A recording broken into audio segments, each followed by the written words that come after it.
Hello guys, welcome to another video. I'm going to talk about the fact that design thinking principles can actually be used more than just in a design process. You can use this in a work-life situation too.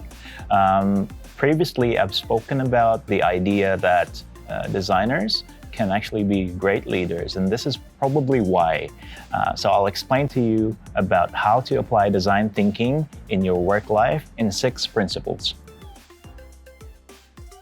So the first principle in applying design thinking in work life and just general work life, now you don't have to be a designer to do this, but it's to always observe things.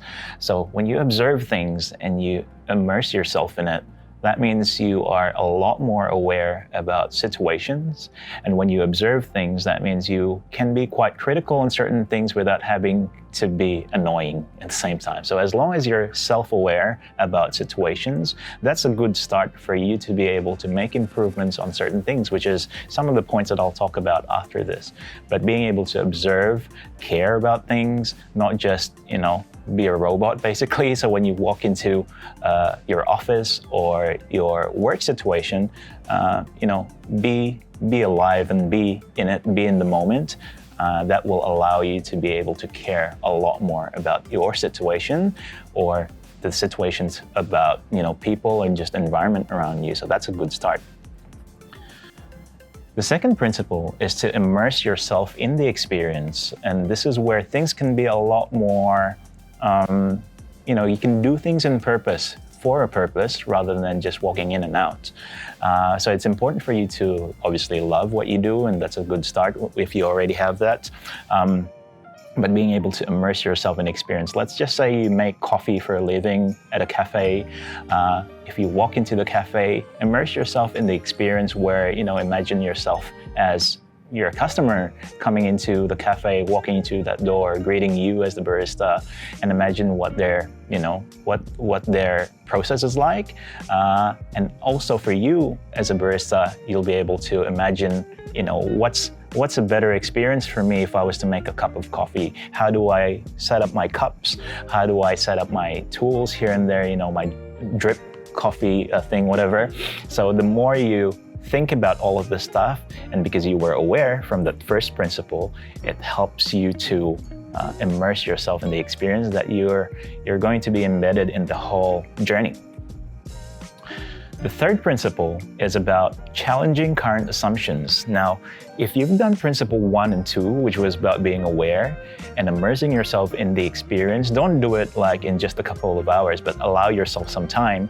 So you're always aware about things, and then you always immerse yourself in the experience. That will allow you to be able to come up with really valuable points, not just for yourself, but your team or your boss or whoever it is, but you're able to challenge current assumptions objectively, which is quite important. And, as a business owner myself, if one of my team members come up to me and say, look, Alvin, our toilet paper situation is not very good because of this and that, whatever it is. It could be like very light things, it's completely fine.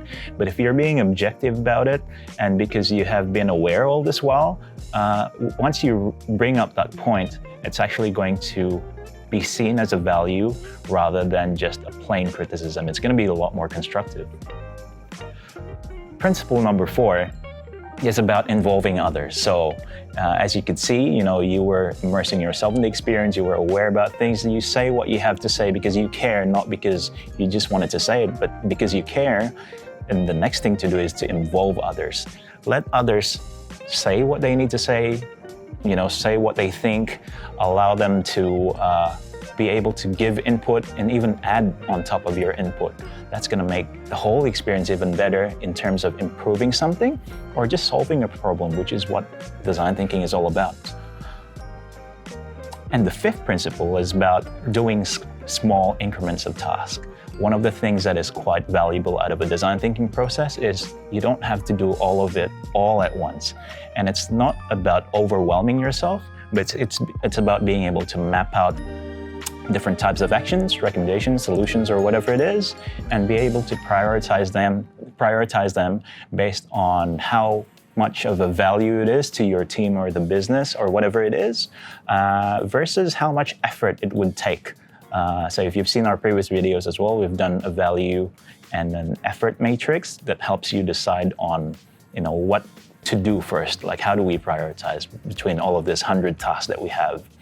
So doing small increments of tasks means you're focusing on the high value stuff, the low effort stuff. High value, low effort means, I could get this done in 1 week's time or 2 weeks' time, and then we could make this whole cafe ordering system a lot better, or make it a lot more delightful for a customer that walks in, stuff like that.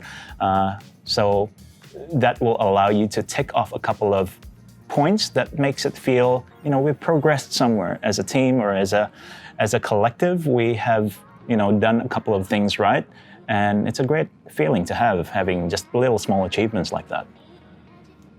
And the last one, but certainly not the least, is it's perfectly okay to fail.